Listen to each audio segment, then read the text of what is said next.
Taking two safe prescription medications at the same time can occasionally trigger a lethal chemical reaction inside the human body. This is the danger of polypharmacy, the clinical term for taking multiple medications simultaneously. When you introduce different pills into the same system, you are forcing distinct, highly reactive chemicals into a shared space. This anatomical drawing shows the human liver, which serves as the body's central chemical processing plant. Every medication you ingest is eventually routed through this dense network of blood vessels to be inspected, filtered, and broken down. The primary workers on this factory floor are cytochrome P450, or CYP, enzymes. These enzymes are a superfamily of proteins whose sole job is to oxidize and break down foreign chemicals so they can be safely cleared from the bloodstream. To understand these interactions, we must look at the baseline identity of a medication, the substrate. A substrate is a chemical target waiting in line to be processed and cleared by a specific CYP enzyme. As long as medications remain compliant substrates, the system handles multiple prescriptions safely. The enzymes process each molecule and move on to the next.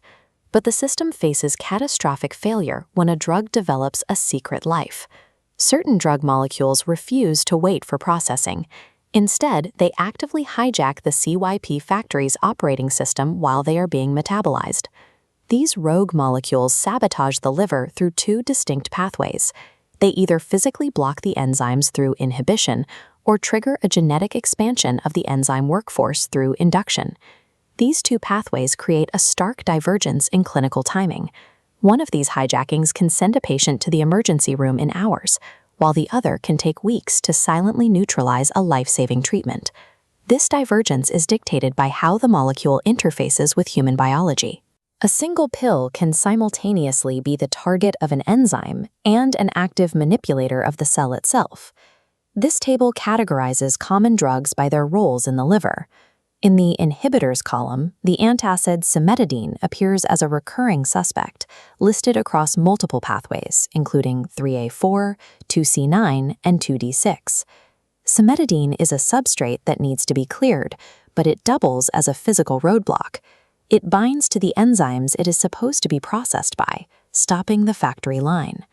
The nitrogen atom in cimetidine's imidazole ring binds directly to the heme iron at the center of the enzyme's active site. This chemical bond occupies the space where other drugs should go, blocking all entries. With the enzyme occupied, other medications can no longer be processed. Substrates begin rapidly piling up, unable to leave the body.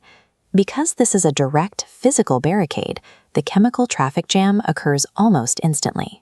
Inhibition can reach a dangerous peak within hours of taking a single dose. This process turns safe doses of other medications into toxic hazards. By trapping them in the bloodstream, inhibition forces the drug levels to climb until they reach a lethal concentration.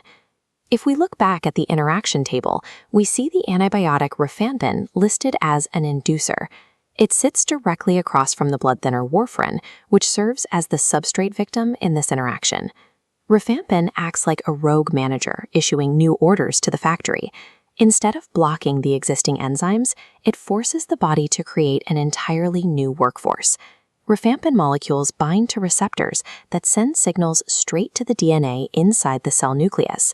This triggers a genetic sequence, demanding the mass production of brand new CYP enzymes. The liver becomes hyper-efficient.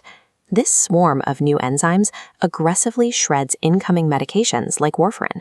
The drug is cleared so quickly it never has time to work. This sabotage is dangerously slow. Because the body has to physically build new proteins from scratch, induction takes days or weeks to reach its maximum effect.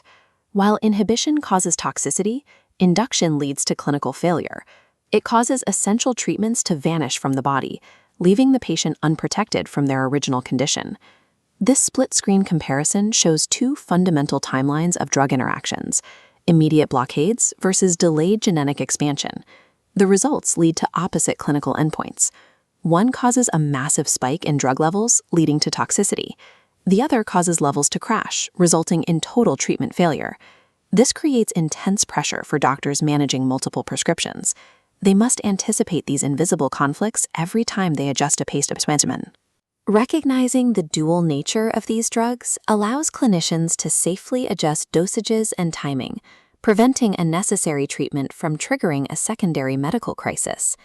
Every medication functions as an active participant in the body's chemical dialogue, capable of overriding the very systems designed to process it.